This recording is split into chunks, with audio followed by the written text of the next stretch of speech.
Well, hello, Hamish Napier. How are you? I'm good, Patsy. Thanks for having me. You're very welcome. It's fantastic to have you as part of our Gordon Duncan Experience Masterclasses series. And well, we can't wait for your masterclass this Saturday. And I wanted to, introduce you to the band and let them know about all your amazing work. And you're just unstoppable.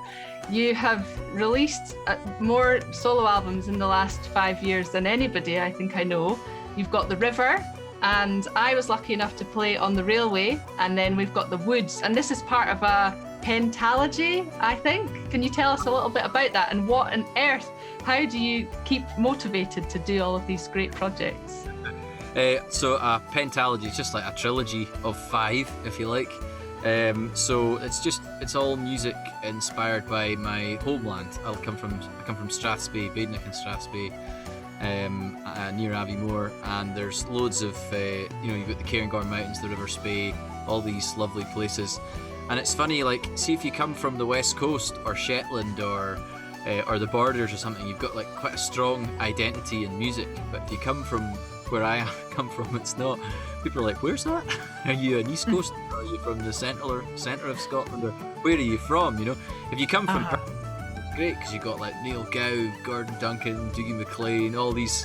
There's quite a strong identity there. You know, you've got the Vale of Atholl Pipe Band and all these things. You know, but I think True. I come from this area which is. It used to have a very strong identity. We've got Strathspeys and all that. That's where that tune type comes from, the tune from the Highland Scottish dance, But it's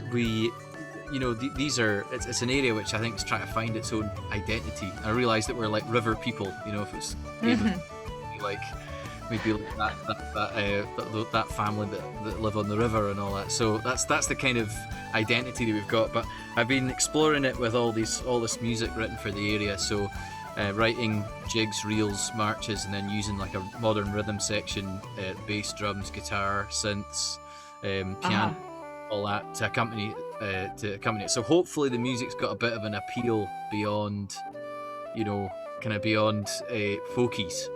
But it does. It does. It's funky. It's exciting. And I remember this lower that we played together, Helen's song.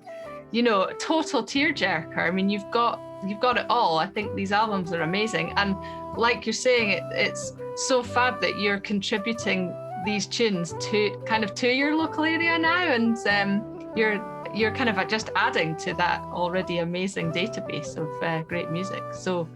Fab. We can't wait to hear more about it. Have you got anything that you want the young people to kind of look up before you meet them? Have you got any homework for them? Have a listen to Gordon Duncan's music. I would say.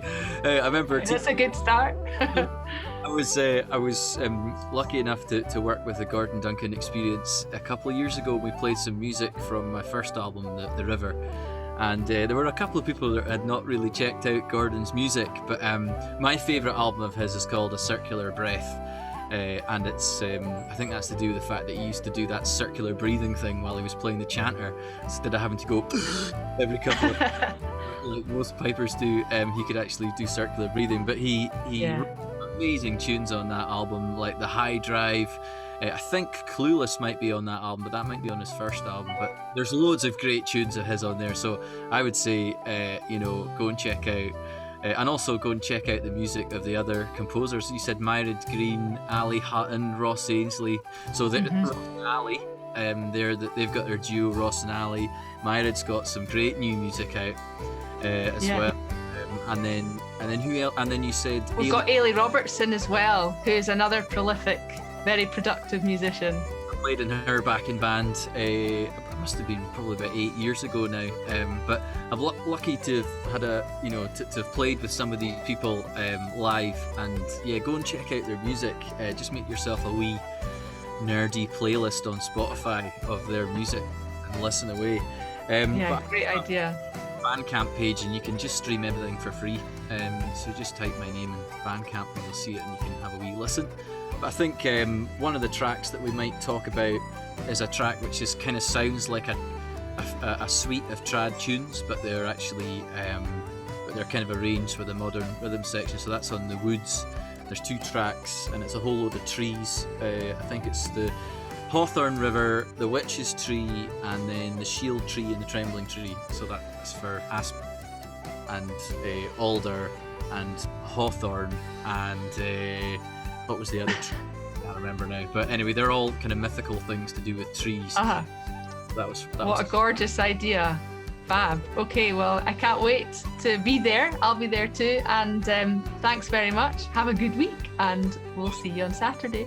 Instruments, are they gonna? Because there might be a wee bit of playing along and stuff. Oh, brilliant! Yeah, there were a few instruments sort of in the background, so I'm sure they will. Well, they will now because you've asked them. So great. Thanks very much, Hamish. We'll see you soon. Bye. Thanks, bye.